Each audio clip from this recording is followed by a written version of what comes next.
Hello, everyone. My name is Tyler Olsson. I am one of your hosts and also the creative director at REIMAGINE 2020. I'm also the university program director at MouseBelt, one of the teams behind REIMAGINE 2020 virtual events. You are tuned into REIMAGINE 2020 v2. That is version 2.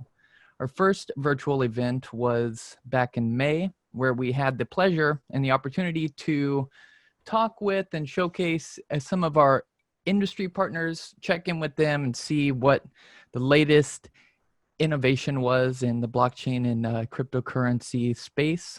And we also had the opportunity to chat with and showcase some of our university students that we have acquired over the past 2 or so years in an effort to sponsor and support university students who have an interest in blockchain and cryptocurrencies, but may not have the kind of support structures that would be necessary for them to pursue that in a systematic way at their institutions.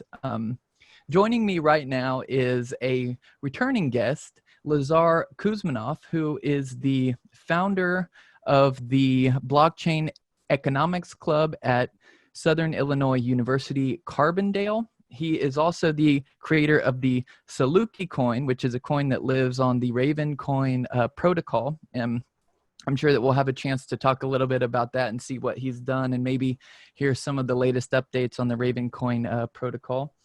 But for now, let me turn it over to you. Lazar, how are you doing, man? How are things in your area of Illinois since we last talked? Sure. Thank you, Tyler, for that wonderful introduction. So I'm doing well, to put it short. Currently, I reside in the northwest suburbs of Chicago. I know a lot of people have sort of seen some of the violence going on in Chicago the last couple of weeks. Um, but yeah, besides that, the suburbs are pretty calm. I try to stay away from the city whenever I can. My employment is in the suburbs as well. I currently work as a service desk technician for Logical Position. We're a digital marketing firm based out of Portland. And yeah, things have been busy, to put it short. Work's been super busy doing IT in a time when everyone's working from home. And, you know, I'm just happy that I'm able to have a stable job, and at the same time also happy for my sister, who I recently was able to get onboarded onto my company. Right on. Yeah. Yeah. Like that's interesting to hear that there's still a lot of commotion going on in your area. You know, I was posted up in Minneapolis the last time that we talked, and things were relatively calm there. You know, we had sort of escaped over to the Midwest because we thought that it would be more amenable than California for various reasons, and things were okay until a while, but as you know, things got a little bit crazy there, so we ended up back here on the West Coast. And yeah, things have been quite busy for us too, just trying to get REIMAGINE and everything going since the last event. Now, one thing that we should keep in mind here is that not every viewer that might be tuning into a REIMAGINE virtual event, whether that be last time, now, or going forward, is somebody who is already familiar with the crypto and blockchain space. Yeah. In fact, one of the reasons why we decided to branch off and start a university outreach side of our company was because we recognized that there is a sort of gap between all that's going on in this space, all the reasons why it's important, and the sort of education that surrounds that, right?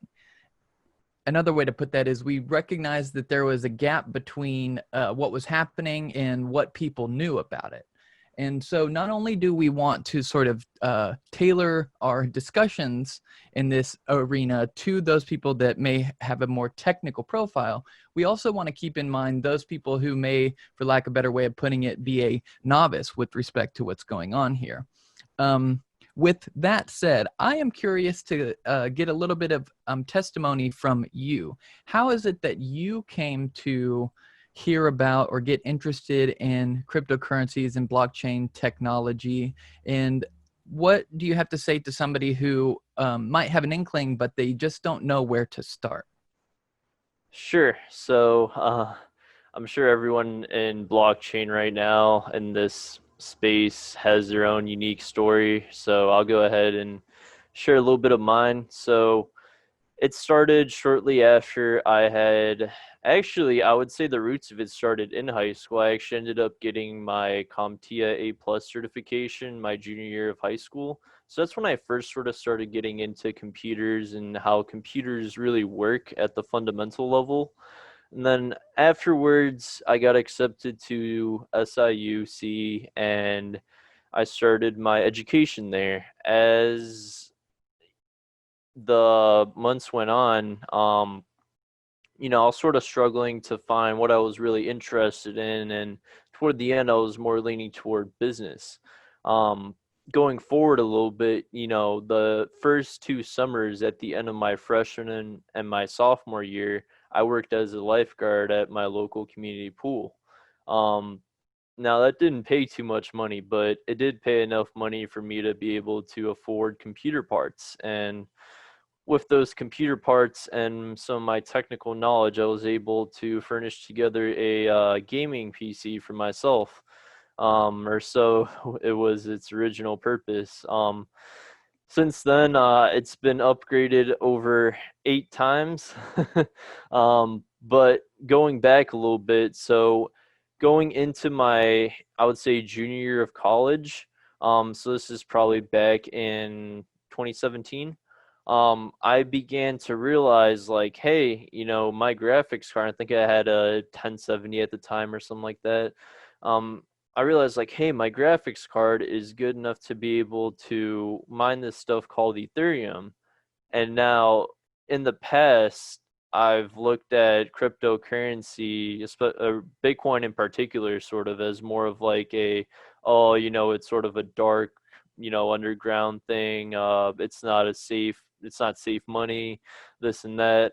So I had my reservations at first, but once I actually saw how my computer interacted as a node within this network of sort of global um, nodes within all other countries, I began to realize the full potential of the blockchain. So I pretty much had my computer mining for a while in 2017, Ethereum specifically, and then obviously the run up came in late 2017. I realized, holy cow, I'm sitting on a ton of Ethereum here, and at that point, I sort of realized the impact cryptocurrency could have, not just the benefit that the blockchain provides in terms of aggregate economic value, but the financial freedom it could bring to regular individuals that would otherwise not see that.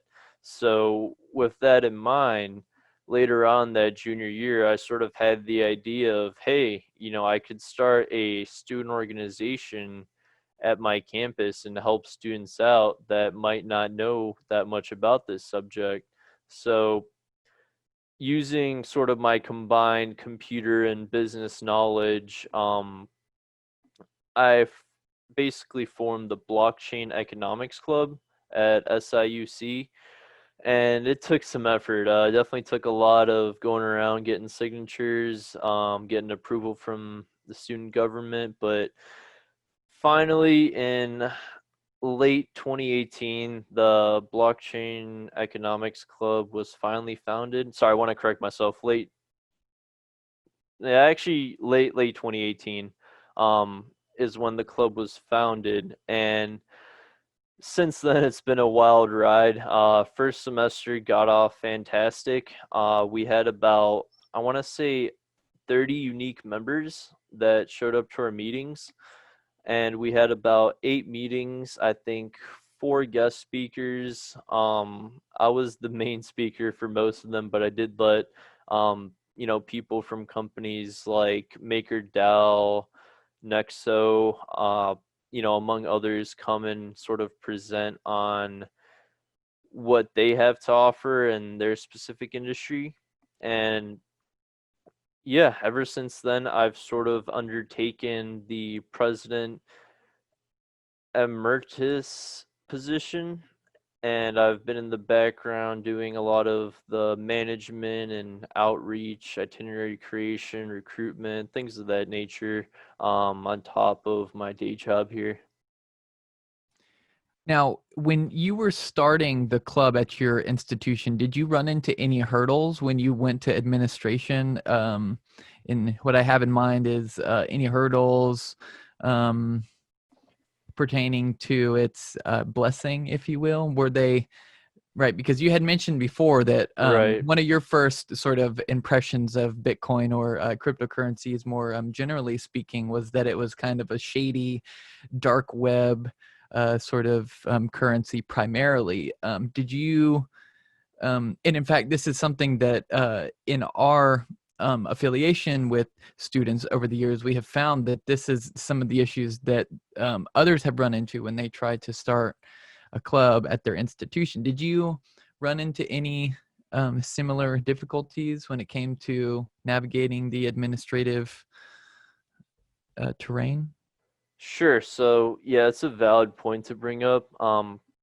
At the time, I was fortunate enough to have other faculty members, specifically in the computer science department, already engaged within this field, even in, I think it was 2018.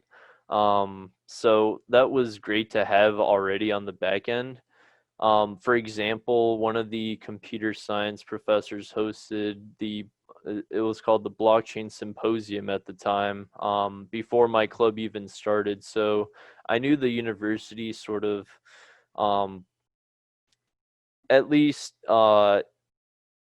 respected this field. I didn't really get any lashback from the university in terms of whether or not, it should be allowed. I would say the main part came with, I did have a little bit of a struggle sort of pushing it through, just due to paperwork deadlines and stuff like that. Um, but besides that, I would say the journey to get it actually approved and up and going wasn't too bad. When I actually got up and presented to the student government, I think it was about 100 people in the room at the time. I gave a pretty compelling speech and ended up getting unanimous approval from the student government. I see. What is it that you sort of, what information was contained in your speech there? How did you sell them on the idea? Right. um, I I wish I had a time machine to review what I said and go back there, but I basically pushed the concept of, hey, I think this is a very prominent emerging field of technology that students need to be aware of. I'm providing this, essentially free service to the students where they could learn about the fundamentals of this. And yeah, I mean, I didn't really go into specifics on the blockchain. I sort of just emphasized the benefit of having that educational aspect of, just being able to access information about blockchain. I emphasized the utility that that would have on the average student. And I think that was really the main selling point. Yeah, I would be willing to bet that you wouldn't run into this difficulty today or going forward, just because I think that as blockchain and cryptocurrencies come more into the mainstream and they become, and their sort of presence in the world become more normalized, I think it goes hand in hand with people at all different levels of society, whether that be at the sort of bureaucratic levels of, major university institutions, or just down to your sort of right, your sort of everyday money user, right? Your housemate, your parents, etc. I think that you wouldn't find that today, because as it comes into the mainstream, people, or one of the reasons why it's becoming more normalized and in the mainstream, is because people are starting to catch on to its profound implications for the way that society and our sort of economic and political structures can be reshaped, right? So it's it's not surprising to hear that one of the things that you have to go on about when you're trying to sell, in your case, the student government body on why this should be a club that's acknowledged is not necessarily a technical discussion about what the technology is, right? But you have to go on these philosophical musings with respect to society and Yep. societal organization and government and governance and the economy, etc., right? Because tech can be anything, right? But it's what kind of social organization, what kind of social behaviors does that technology facilitate, right? And so another thing that I wanted to focus on in what you just said is the fact that you had a faculty sponsor, right, to help you kind of Yes. get this off of the ground. So if there's anybody out there that's listening, specifically those of you that might be in the position of a student that are interested in starting a club at your own university or institution, it would behoove you, I would think, to find some, seniored professor, right? Someone with all of the fancy merit to endorse you, right?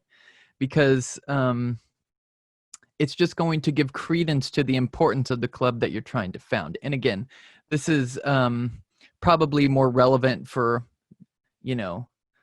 the years behind us, but it would still be a good idea, I think.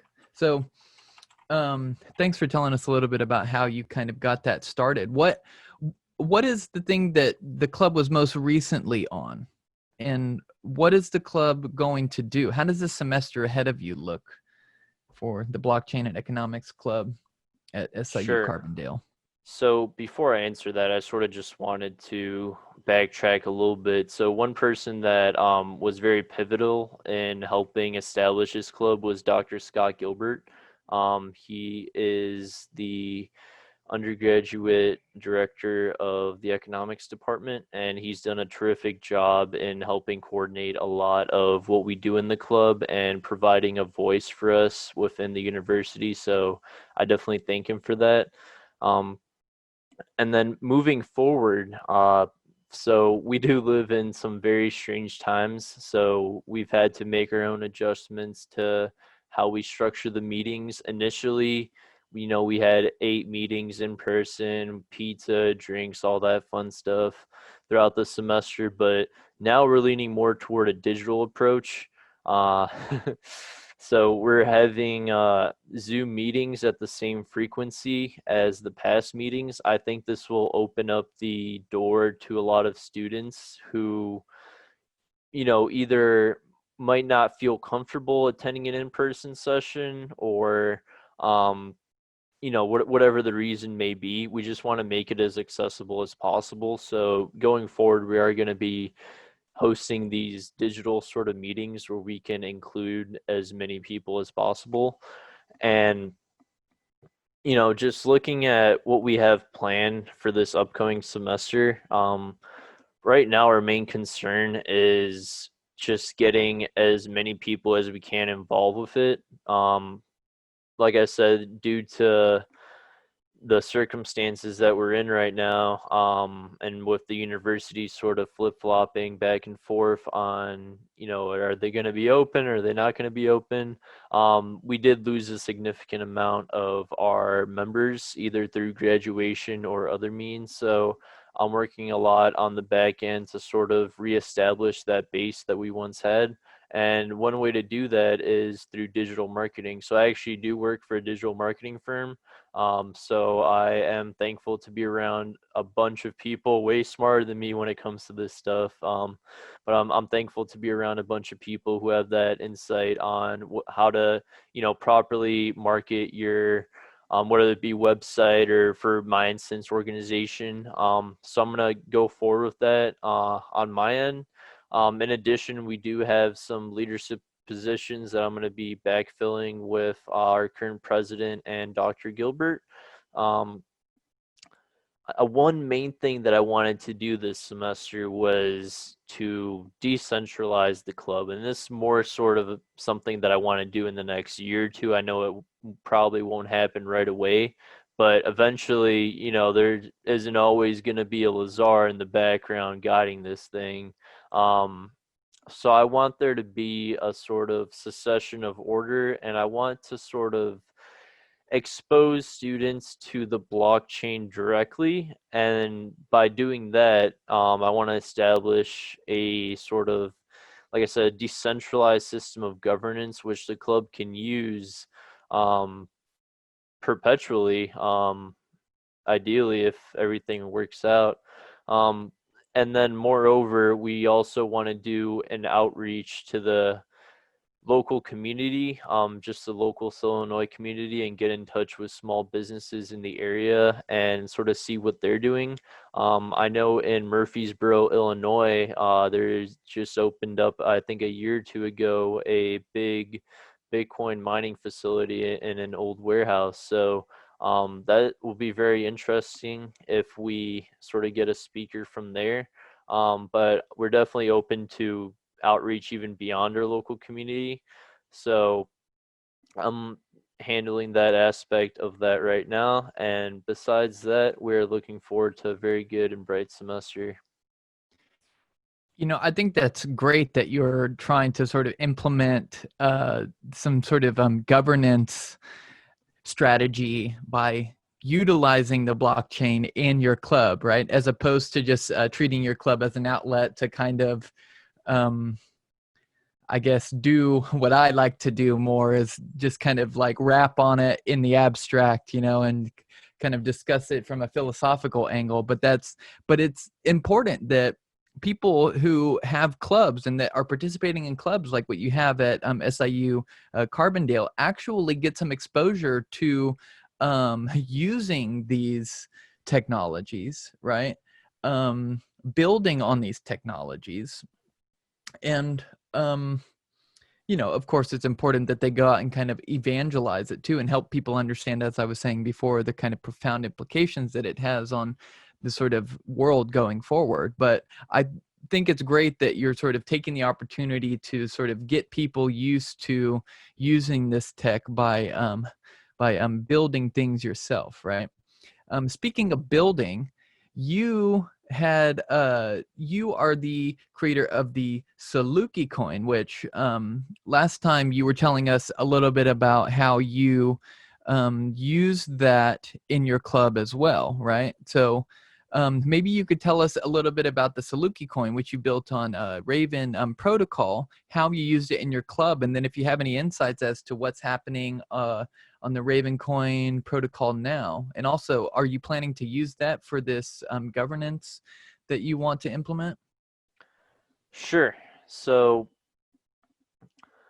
going back to sort of the founding of the club. So to put in perspective, the period we're looking at is late 2018 to early 2019. Between that period was the Limbo Period. Before our club had our first official meeting, I got together with the vice president at the time, Jessica Thornburg, and we sort of had this idea of creating an asset that could, be utilized by our students. And it was brought on by a need to sort of market our club.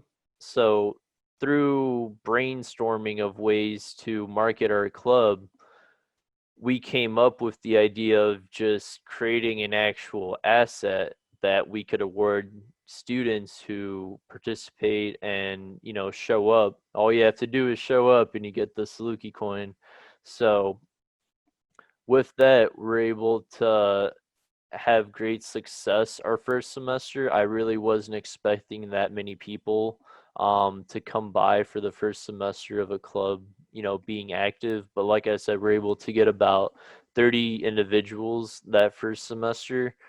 We had 8 meetings, and I think throughout the entirety of it, we distributed about 97,000 Saluki coins.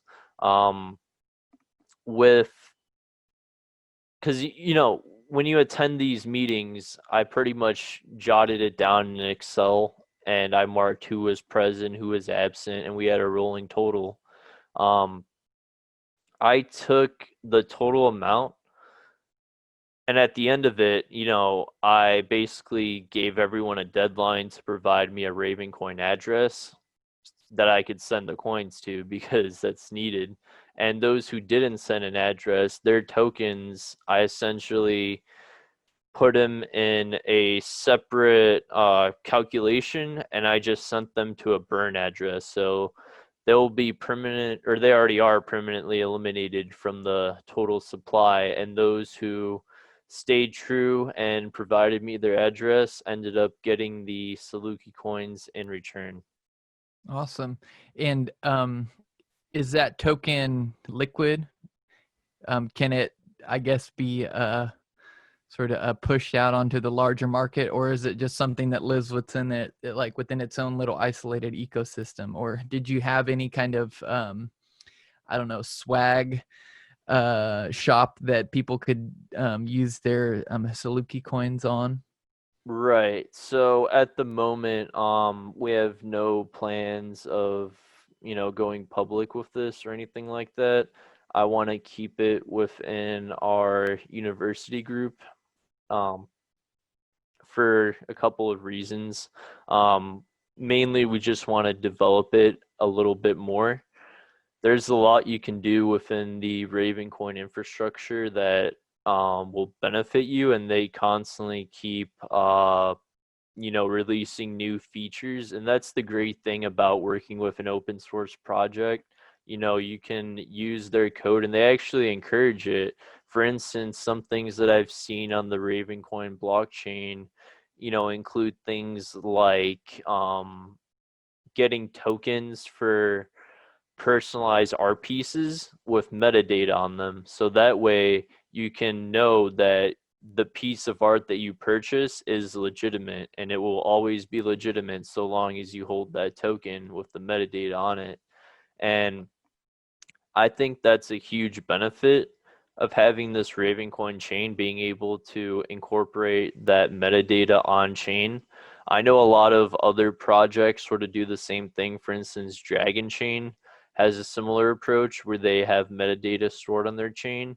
But I think the main difference here is with Ravencoin, we're looking at a top 100 asset. It's very liquid. Um, and in addition to that, it has those metadata features, asset creation, all that other stuff on top of that. So that's the reason why I chose it as my go-to. Yeah. So, speaking again about your plans to integrate some sort of governance model to the club, is this something that you're going to build on Ravencoin? Yes, if I were gonna do it on anything, it'd probably be Ravencoin. Um, they do have plenty of features such as, voting, um, which is what you were talking about primarily. I think they're either working on implementing that, or it's been implemented in the latest update. I'm gonna have to double check. Their team works so fast they can't keep up. Messaging, where you can sort of send a mass message to any token holder. Mm. So that's definitely going to be a key feature, especially as we look to sort of incorporate it with alumni of our club, and just alumni with the university in general. And also the ability to create unique sub assets within the asset itself. I think that provides a huge benefit to the end user of it. Right on. Yeah, and as you mentioned, one of the beautiful things about open source software is that um, if you figure out some way to um, build what you want on a protocol with the features that they already have in place, right? You can sort of publish that, and you can teach other people to say, hey, look, I figured out how to do this. I wanted to do X, right? This is how you do X. Take it yourself and see what you can do, right? Maybe people can build on and elaborate it. So who knows, maybe you get in there and you actually help them figure out how to sort of implement, if not the overarching governance feature, right? Something more specific to what you want to do with your club. Are there any other updates to the Ravencoin protocol that you are aware of right now that you think are maybe interesting enough to announce here? Sure. So, as I mentioned earlier, I started off mining Ethereum, but since then, Ravencoin came out, I believe early 2018, January 2nd. I might be wrong, but I believe January 2nd is when the first Raven coins were being made. Um, since then, like I said, I've been mining it. I currently mine it with two 2080 supers, and I'm happy with the residual income that it provides to me. In regard to your initial question, what did you want to touch base on? Just to see if there was any I don't know if there was any new features Okay, that were okay. coming out. Yeah. Yes. So as I said, I actively mine it, so I sort of keep up with different changes in algorithms. So before they had, let's see, they had a different algorithm before. I think it was like uh X16R, and it essentially swapped between 16 different algorithms to keep it as ASIC resistant as possible. They really wanted to be GPU centered. So currently, I think back in March or April, they switched over to a new mining algorithm called Kapow. Uh, so I've been mining on that algorithm since its inception. I think it further builds on their goal of keeping it GPU centric and ASIC resistant. I think that's a key feature moving forward, especially as we see these powerful ASICs come out. And in case people don't know, ASICs are essentially processors like Intel or AMD, to put it in simpler terms. And GPUs are the graphic chips, which are, you could think of them as companies like NVIDIA or AMD. So overall, they just want to have a more stable protocol or mining algorithm to use. But I think one thing that's worth noting, Tyler, is that all blockchains have their faults, and this one did have its own. Back in, I want to say, May of this year, there were 315 million extra Raven mined through an exploit, and this was rapidly found by the community and quickly taken care of by the dev team in a 2-day fix. So I'm happy with that, but unfortunately they were not able to recover any of those extra minted funds. And for those more keen on blockchain, um, what this exploit did is it didn't steal any ravens from any individual. Instead, it used an exploit within this new mining algorithm to actually mine, like I said, those 315 million additional ravens. That's already taken its effect on the market, or at least that's what the consensus is. And the dev team has sort of taken that lesson. They've applied very strenuous security fixes, like I said, very quickly afterwards, and they're contemplating moving forward, sort of expediting the next halving of the block reward to compensate the holders for that exploit that occurred. I see. And as you're saying this, you reminded me that Ravencoin is a fork off of the original Bitcoin protocol. Is that right? In a sense, yes, it Okay. uses some of its key code, but it has very quick block speeds, and I typically never have a transaction sit longer than 2 seconds. I see. Okay. And one more thing I wanted to ask before we move on and kind of close this out because we're starting to run out of time.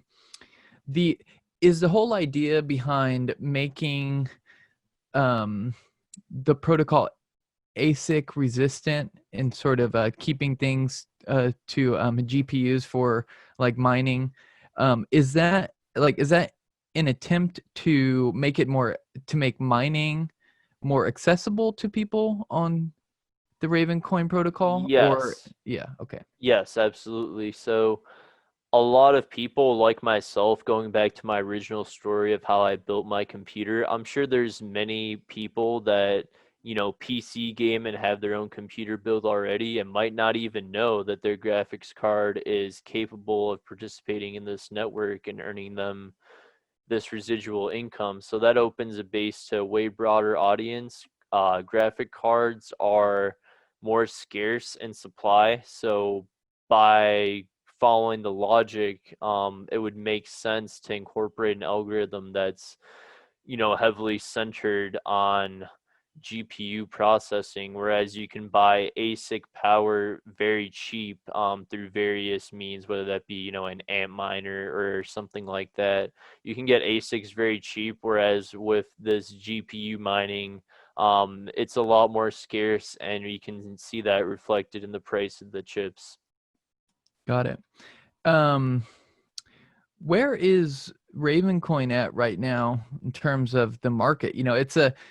It's an exciting time in the market right now, right? We see that things look like they're starting to turn around after what's been a rather bloody 2 years since we saw things at their all-time high, with Bitcoin at 20,000. And shortly after that, a lot of these altcoins kind of mooned behind it. Where is Ravencoin at in the midst of this, if I will, bull market? And maybe going off that, what is your overall sentiment in the market? Are you bullish? Are you not convinced yet? Where do you think things are going from here on Sure. out? So, yeah, I've been in cryptocurrency for some years, as y'all could tell, and Ravencoin saw its best performance, I'd say, in 2018. It was, I think, top three in terms of best performing assets of the year. So I have confidence that it will continue that growth moving forward. And I think there was a reason that it shot up however much it did. Going with that said, it did have an exploit a couple months ago, and that did have a negative price impact. But I am seeing a stability of value in the sense that, okay, I feel comfortable holding my Raven coin because I know it won't depreciate below, this value. So honestly, right now, people like to create an asset on the chain need to burn, I think, 5,000 Raven coin. So there's people constantly burning it. There's people constantly, using it. So I definitely see a good potential for it. There's definitely a lot of other assets that have come in and sort of taken over a little bit. Um, Going off that a little bit, I wanted to talk about just getting people interested in, participating in markets. I definitely see a sharp demand for crypto assets in the near future. I mean, just going off of an interview with Dave Portnoy last week with Cameron and Tyler Winklevoss. They were sort of convincing Dave to get into crypto. And just to put it in perspective, Dave's the founder and CEO of Barstool Sports, and Tyler and Cameron are founders of Gemini. I'm sure a lot of you know this. And they basically sat down with Dave and explained to him in common sense, here's how you can open an account, here's how you buy Bitcoin. And then they threw in this comment of, hey, Elon Musk is about to mine a lot of precious metals from these asteroids. And then Dave's like, no way. And Elon Musk actually tweeted back at him and clarified with an article. And there's an asteroid, just one single asteroid that they're looking at right now that has 4,000 quadrillion dollars worth of precious metals. including gold. So if that were like once we develop the technology to go out and mine these asteroids, gold will pretty much be falling from the sky. So in that time, we look toward goods, or rather assets that are mathematically sound with a fixed supply, such as Bitcoin. So I would say in that short little summation from that clip I saw, I think that's a very great reason of why I'm bullish at the moment. Yep. If you can find precious metals on an asteroid that are coming into our orbit, then it totally devalues whatever it's at here on Earth. So yeah, I like the way that you put it. We need assets that are mathematically sound and can be sort of by community vote fixed, and thereby truly scarce assets. And I think it's we need something like that now more than ever, not just because we have Elon Musk going into space and sort of mining precious metals, but because you have central banks all over the world, especially the one nearest to us here in the United States, the Federal Reserve, printing money like it's nobody's business, as if Yep. they're right intentionally trying to destroy the currency right before everyone's eyes. So it is an opportune time, people, to look into and get some skin in the game. Look into cryptocurrencies and get some skin in the game there. So, all right, Lazar, we're starting to run out of time here, so I'm gonna leave you with this one last question. Last time we were asking everyone how they wanted to reimagine 2020, right? Because this was all happening in the midst of a global pandemic and all these stay-at-home orders, and things were a lot more uncertain than they are today.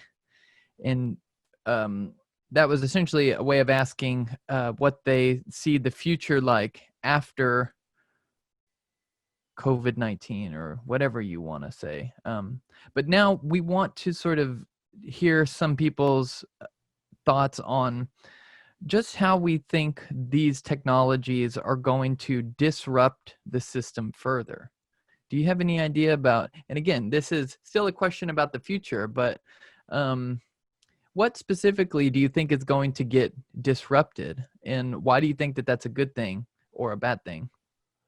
Sure. I'm going to focus on one very specific industry, and that is the renewable energy industry. I've done some research into it and found a company called Power Ledger based out of Australia that deal with a sort of, they have a bunch of solutions, but one of them is a peer-to-peer transfer of renewable energy on the blockchain. So with that in mind, I mean, I basically summed it up in very simple terms what they're actually doing. But if we're able to utilize technology and that means to sort of make the transfer of renewable energy easier for the common person, I think that'll be a huge step forward in advancing our society. Wonderful. Well, Lazar, founder of the Blockchain and Economics Club at SIU Carbondale, creator of SalukiCoin on the Ravencoin protocol. Thanks so much for joining me again to chat a little bit and just to check in with you and sort of help us reimagine things going forward and how all of this is going to disrupt the system, hopefully for the better. Until next time, my friend, take care. Absolutely, Tyler. Thank you for having me.